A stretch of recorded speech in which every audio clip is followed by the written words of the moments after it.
Hi friends, இன்றைக்கி நாங்கள் அயில மீன் வாங்கியிருக்கோம். இந்த அயில மீன் 5 அயில மீன் 70 ரூபாயாம். மேக்ஸிமம் இந்த அயில மீன் ரேட்டு கூட தான். 2 அயில மீனே 50 ரூபா 60 ரூபான்னு சொல்லுவாங்க. இன்றைக்கி எங்களுக்கு கொஞ்சம் லாபமாக தான் இருக்குது. 5 அயில மீன் 70 ரூபான்னு சொல்லியிருக்காங்க. இந்த மீனை வச்சு நம்ம இன்றைக்கி எப்படி சமையல் பண்ணணும், அயில மீனை வச்சு எப்படி குழம்பு வைக்கணும் அப்படின்ட்டு இந்த வீடியோவை ஸ்கிப் பண்ணாமல் பாருங்கள். ஓகே ஃப்ரெண்ட்ஸ்,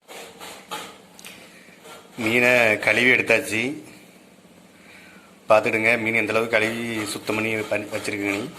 இந்தளவுக்கு மீனை கழுவி துண்டு துண்டாட்டு நம்ம கட் பண்ணி போட்டுடணும். நல்லா நீட்டாக கழுவி 2-3 தண்ணி நல்லா கழுவி சுத்தம் பண்ணி நீட்டாக வச்சுக்கிடணும்.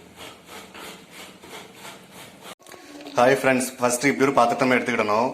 அது பிறகு மீனுக்கு குழம்பு வைக்க வேண்டிய பொருட்கள் நம்ம ஒன்று ஒன்றா போடணும். இப்போ நாங்கள் 2 ஸ்பூன் வத்தல் போட்டிருக்கோம், வத்தல் பொடி.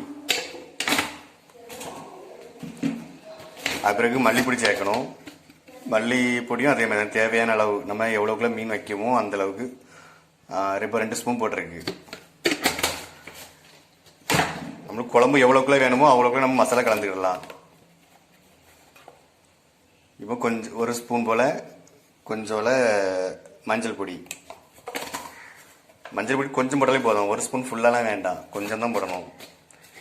அது பிறகு உப்பு 1 ஸ்பூன்.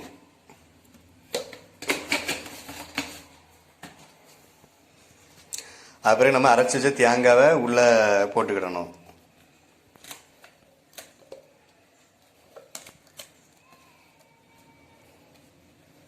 மாங்காய்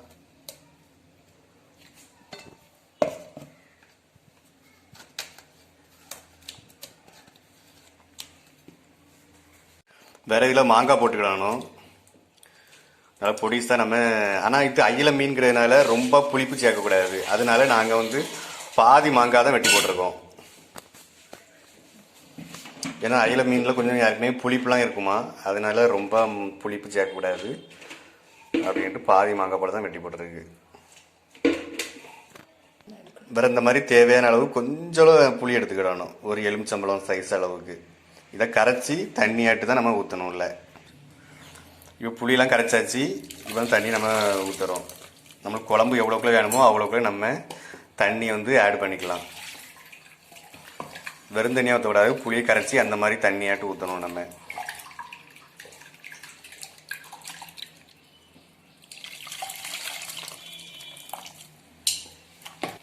வேறு இந்த மாதிரி நல்லா கிளறிக்கிடணும். அப்போ தான் நம்ம இந்த மசாலா எல்லாம் அதில் கரெக்டாக மிக்சிங் ஆகும். ஏன்னா அதில் மல்லிப்பொடி, வத்தல் பொடி, உப்பு எல்லாம் போட்டிருக்குமா, அதனால் நம்ம தேவையான அளவு கரைச்சிக்கணும். தக்காளி போடணுங்களா? வேறு 2 பச்சை மிளகாய் வெட்டி போட்டுக்கணும். வேறு தக்காளி 1-2 போட்டுக்கணும் தேவையான அளவுக்கு. தக்காளி 1 போகுமா?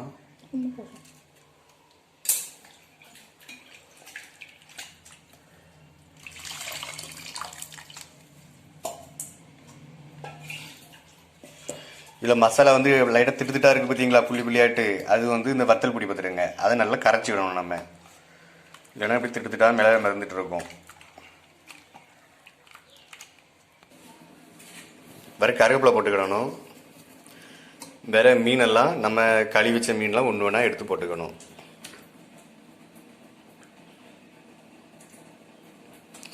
மீன் நல்லா கழுவி நல்லா சுத்தமாக வச்சுக்கிடணும். நான் சிலர் 2-3 தண்ணிலாம் கழுவுவாங்க, நான் 4-5 தண்ணிலே கழுவ சொல்லிடுவேன்.